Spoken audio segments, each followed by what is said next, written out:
middle of the night, -20, and it dies, I can say, well, it's not the fuel pump. Alright, bought another snowmobile. So that was against the plan for the rest of this year. I was going to try not buying it anymore, but you know, things happen. This thing pops up and, well, now it's sitting here. See, the thing is, I wasn't planning on buying another snowmobile this year, but when a deal pops up, you can't not buy it. So 87 MXZ 583. Not identical, but very close to my other Formula Z. The part about this one, I got delivery. So I was on Marketplace, scrolling. Oh, 14 minutes ago, this thing pops up. You know, the typical needs carbs cleaned. Like it might as well have said my name. Come get me. Like the perfect for me. And I messaged Buddy and I said, give me your phone number. So I call him and I said, I'll come now, take a look at it. What's your address? Told me his address. Like I could see his house from here. So hopped in the truck, drove over, paid him the money, and him and his son are sitting there and they're like, well, we'll just deliver it to you. So here's a little clip of that, them pulling in the driveway. So that's a first. I've never had anybody deliver anything.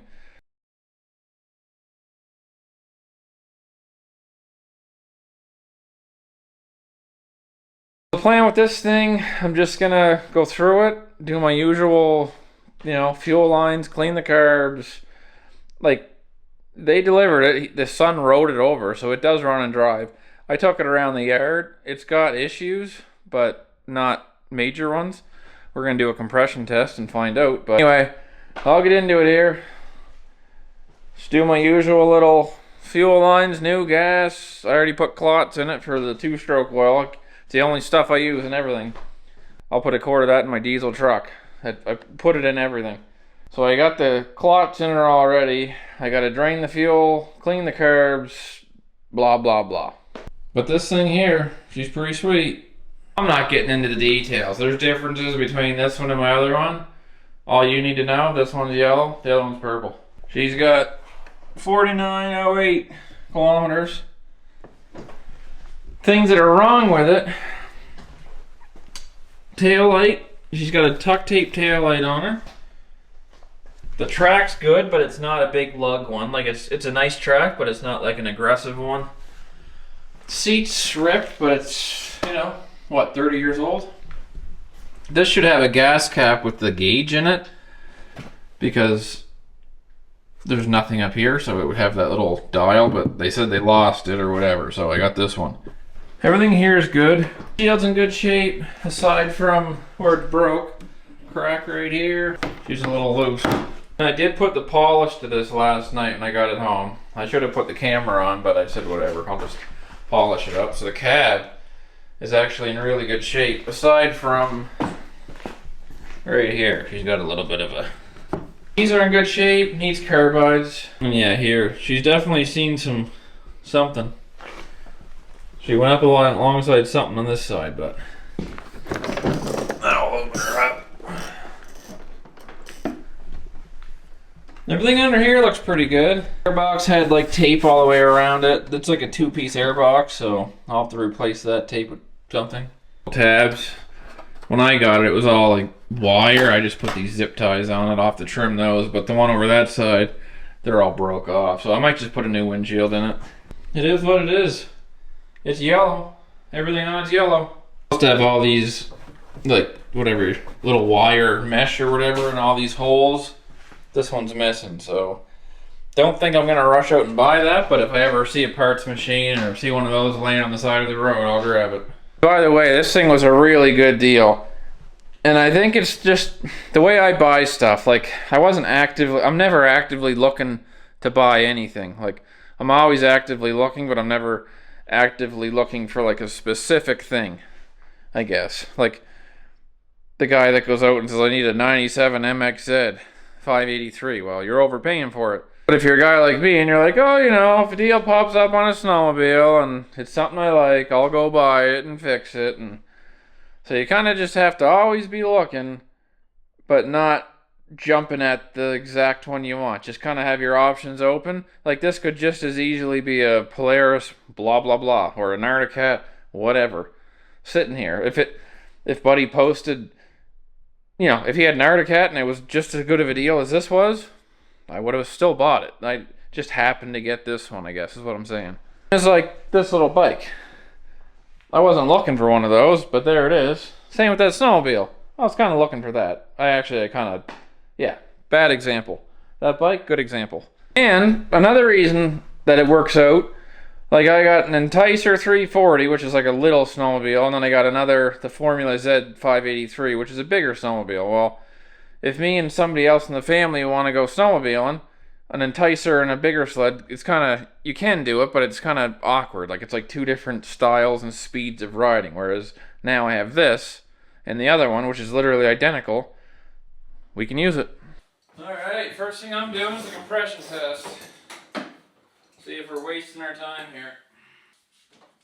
Oh my, they're in there good.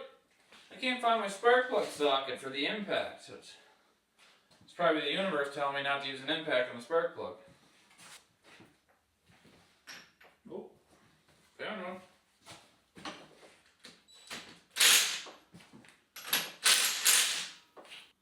They look decent.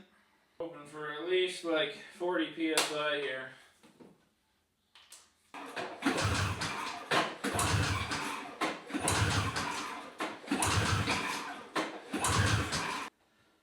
$103.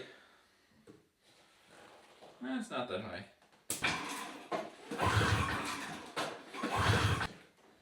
109. Good enough.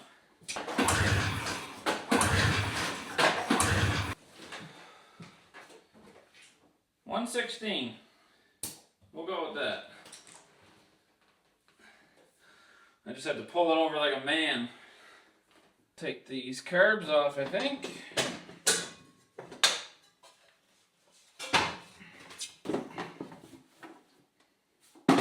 And the funny thing about this snowmobile, so I buy it off a neighbor that lives like 5 minutes away. Not even, 5-minute walk away probably. And then he's like, oh yeah, I bought it off the original guy I bought it off the original owner 16 years ago. And he lives right across the street from me. So, snowmobile went from Buddy to that Buddy to me. That's pretty cool. Never left the subdivision. 3 owners.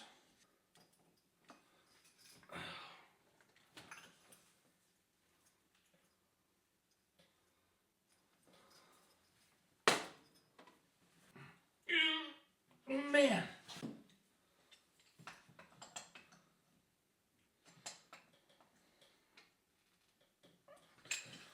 Who's gonna put these on? Stronger than me. Snowmobiles, I like to redo all fuel lines. Like, even if you don't think, you buy something newish. No, but anything like this, anything you're gonna see me touch, new fuel lines.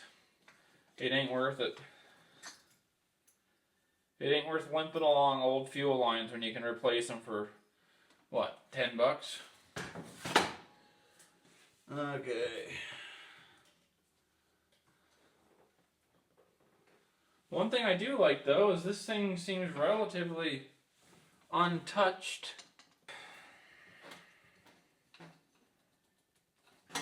Remember I was saying in another video, like, why do people lie about stupid little... It was that dirt bike, like, Buddy said, oh yeah, whatever. Whatever he said, I don't remember. Whatever he said, I don't remember. But like this guy, just replaced the fuel lines last year. Like, no you didn't. I don't know. Doesn't make any sense to me. They're looking at it. I can tell that they're old. Why are you telling me they're new? If they were new, I'd be able to get them off without an X-Acto blade. Nothing against the guy. Nice guy, but come on. There's one. Okay, so you take the carbs off. I'll show you something here. Just more of the same. So the old, just had the fuel lines replaced, just had it at a shop. Small engine guy got it going a year ago. So, anyway, got the carb off. This is where your fuel goes in. And then this is like an inline fuel screen. I don't know if it's a filter, it's a screen of some sort. Which I can't find on Amazon, by the way. I just throw them in the garbage. But take a look at this. So I don't know if you can see that or not. So you got your little screen, and then I'll have to like empty this for you so you can see it, but see if I can get some of that crap out of there.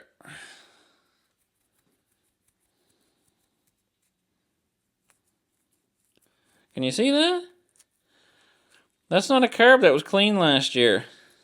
And I want to say, Buddy took this snowmobile somewhere, so it's not, I'm not saying this bad towards him. I'm just saying somebody got paid to clean these carburetors, and like, they didn't. Alright, so here's carb number 2. I don't know if you can see that. Like, not good. Not clean.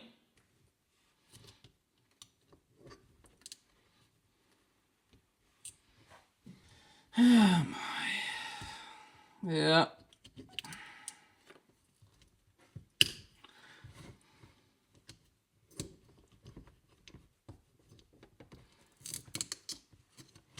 And in a way, I almost feel bad for the guy I bought it from. Like, he didn't fix this himself. He took it somewhere and got it fixed or whatever to somebody that was supposed to know what they were doing.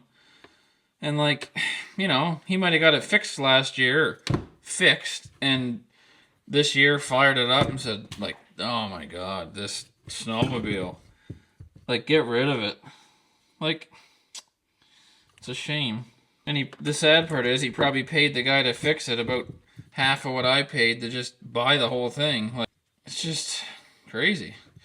And the crazy thing is how often it happens. How many things I buy that are exactly like this. And of course we'll have to check the jets that we got here too to make sure they're proper. Yeah, I just can't get over that. Like I said, I can't blame the guy I bought it off because he didn't do the work. He was basically just telling me what he was told. And the thing did start and run, like his son rode it to the house. But she was running, it had a really high idle, and I think it was just because it was so lean, because it wasn't getting any gas. Everybody did their job the way they're supposed to, and fixed everything, then I'd never buy anything. That fuel looked like vomit.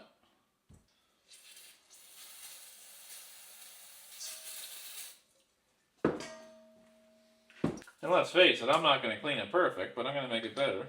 Just got like a foot of snow today too, so I'm hoping. Clean carbs, fuel lines, new gas. Hoping we got a running sled. Looks a little better. So this one is... Pressure side goes on the PTO side, belt side. Leaner on the mag side, so this is mag.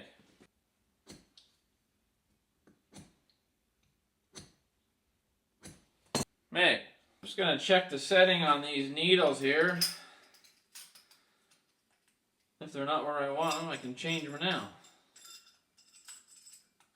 I'm gonna get there.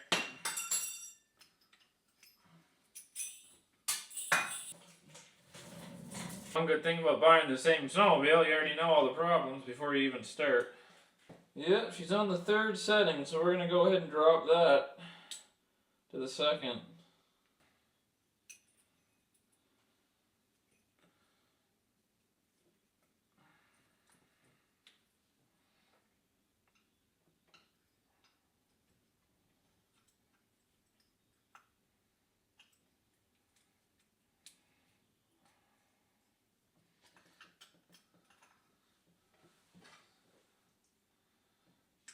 That goes on here, that goes on there.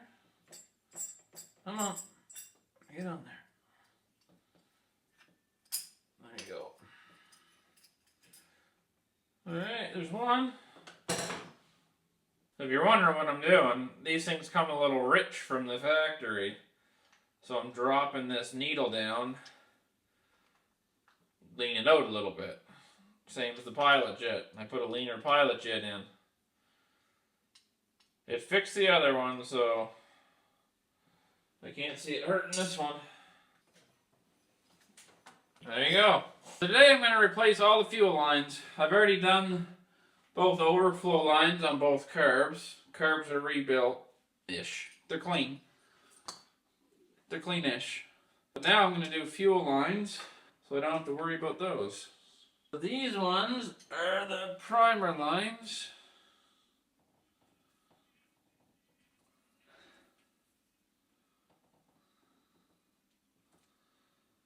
There's that. Okay. This fuel line off too with an X-Acto blade because they're so old.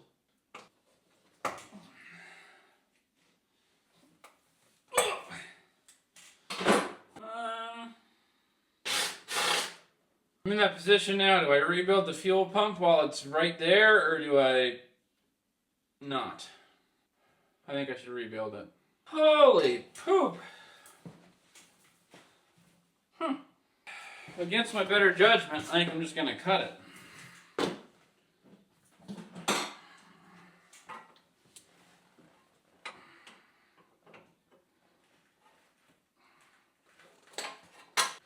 That's done.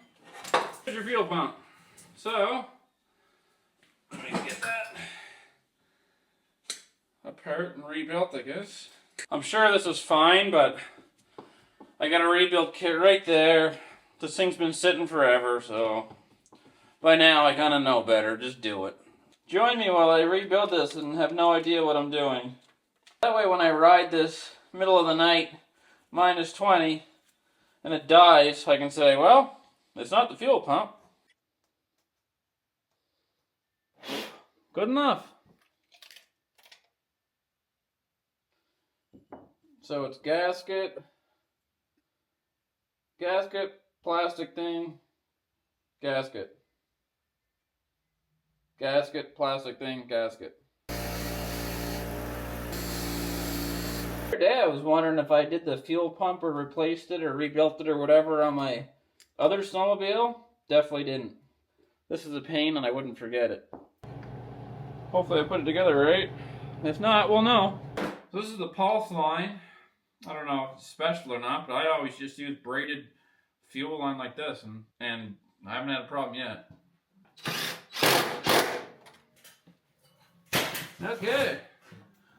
Rebuilt fuel pump, all new fuel lines. Almost. The reason you see me marking that carb for magneto side, some things have a different jet depending on left or right. You know, this side may run hotter because of the belt, that type of thing, so that's why I marked it. People will tell you, you gotta mark them side to side, even if they have the same jets, but, like, why? Like, if you're going through the whole thing, it makes no difference. It's the exact same carburetor, it's just... Anyway, people.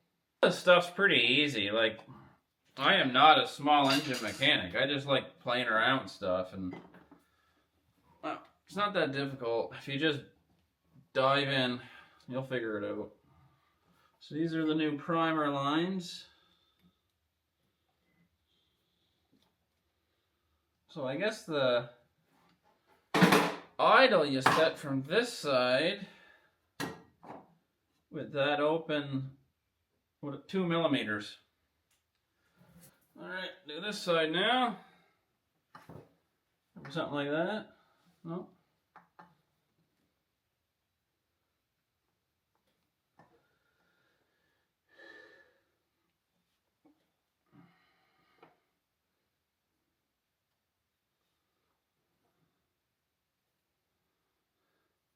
All I'm doing is setting like the plunger height with a little clip that I found that was 2 millimeters.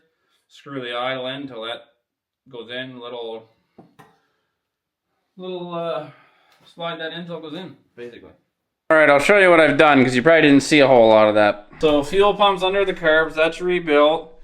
All new. These are overflow lines for the bowl. They're new. These lines are new that come from the fuel pump. The pulse line's new. I set the idle properly, and I set the syncing of them with the popsicle stick.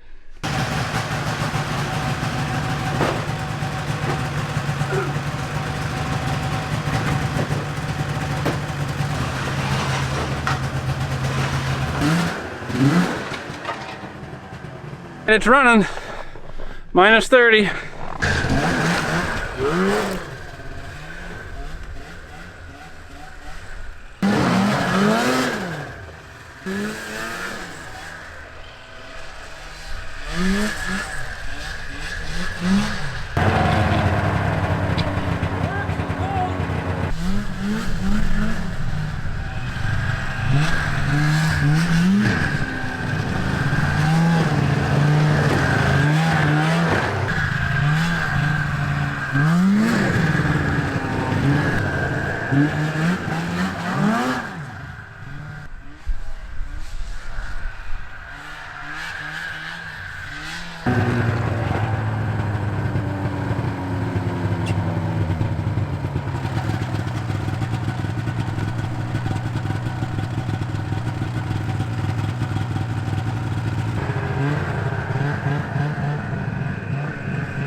Bring this thing in here.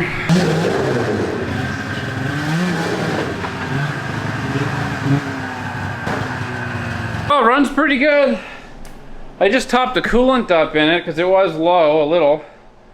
And then it kind of spit it out at me, so it's probably an air bubble. Or I feel like if the head gasket was gone, it'd be not running that good. It would have had way lower compression, and I feel like I'd just know. But anyway, maybe. You know what? I thought it spit some coolant out. I think it's just covered in snow, and everything was a little oily. I spilled a little bit of coolant when I filled it, so I'm thinking that's all it is, because the level is not even dropped, so. I guess that's something we're just gonna have to wait and see. I'll show you how good it starts though, watch this.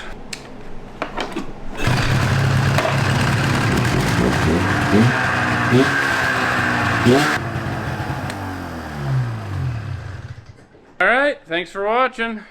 Anybody can fix this stuff. See you on the next one. Later. I thought I was done. I'm gonna bring that other snowmobile in here. Just while I'm already cold. I can't get any colder.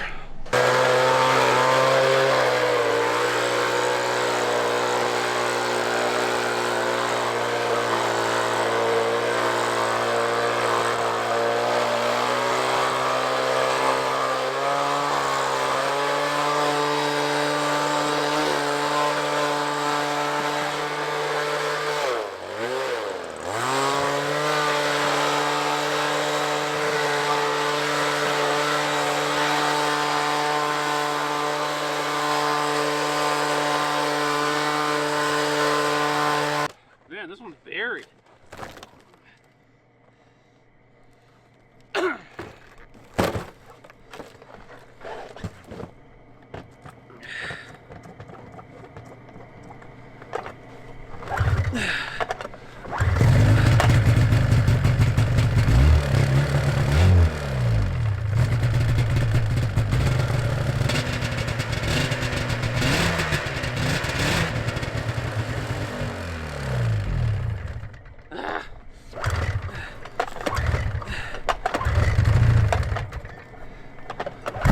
Oh.